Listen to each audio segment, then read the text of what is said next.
Madame le ministre, mes chers collègues, depuis vendredi, le Royaume-Uni n'est plus un pays membre de l'Union européenne, mettant fin à une relation de près d'un demi-siècle entre l'île et le continent, mais aussi, d'une certaine manière, entre la France et notre proche voisin.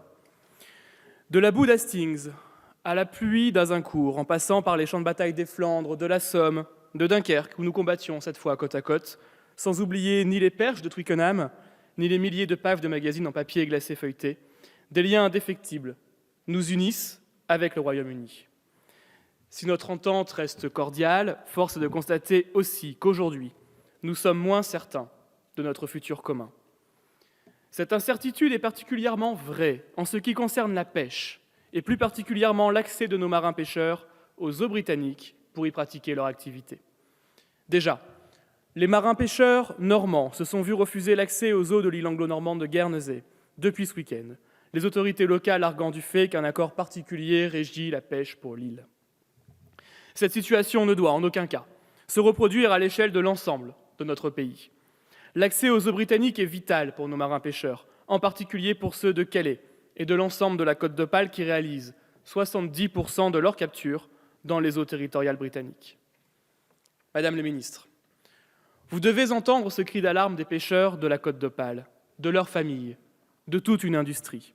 Ce qui se produit en ce moment à Guernesey ne peut devenir, demain, la norme pour l'ensemble du Royaume-Uni. Alors que 92% des pêcheurs britanniques ont voté en faveur du Brexit, la France ne peut pas laisser penser une seule seconde à nos voisins que l'accès à leurs eaux ne serait qu'une clause accessoire de l'accord futur. Au contraire, l'accès des navires de pêche européens doit être une des pierres angulaires de l'accord sur la relation future, et la France se doit d'être à la pointe de ce combat auprès de ses partenaires et auprès de Michel Barnier, négociateur en chef de l'accord. Député du Calaisis, je ne connais que trop bien les Britanniques.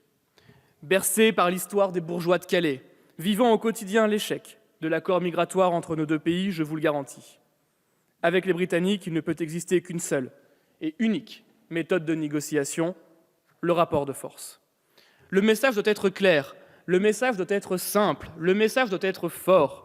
Si les eaux territoriales britanniques sont interdites à nos bateaux français, alors nos usines de transformation de poissons, nos ports, nos marchés, nos criées doivent être interdites aux Britanniques. Par ailleurs, au-delà des zones de pêche, le devoir de la France est aussi de faire respecter nos modes de capture.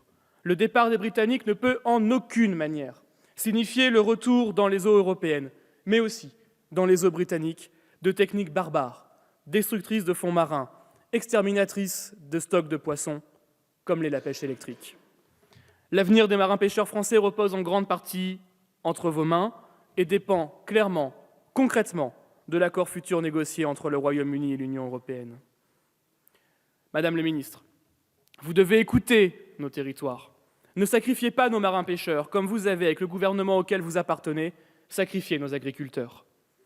Hier, les agriculteurs de mon département, et plus particulièrement du Calaisis, manifestaient pour exprimer leur mécontentement face à l'instauration de ZNT, ces zones de non-traitement qui sont en réalité des zones de non-revenus. Sur l'autel de la percée des Verts aux élections européennes, vous avez cédé. Cédé à la pression médiatique non étayée par des études scientifiques. Cédé à la précipitation, en sortant le décret définissant les conditions de ces ZNT juste avant Noël, sans même en informer les filières en amont. Cédé à Bercy, sans prévoir ni les mesures d'adaptation, ni les mesures d'accompagnement financier pour les principaux concernés. À cause de vos ZNT, un agriculteur de ma commune de Marques m'a informé perdre jusqu'à 25% de sa surface d'exploitation. D'autres en perdent entre 10 et 15%. Cela est inacceptable, intolérable, impardonnable. Je forme le vœu, Madame le ministre, que demain, ce ne seront pas nos marins-pêcheurs qui perdront 25% de leurs revenus à cause de votre manque de courage politique et de priorisation de la pêche dans l'accord futur, parce que sans pêcheurs, sans agriculteurs, c'est toute une part de France qui disparaît. Je vous remercie.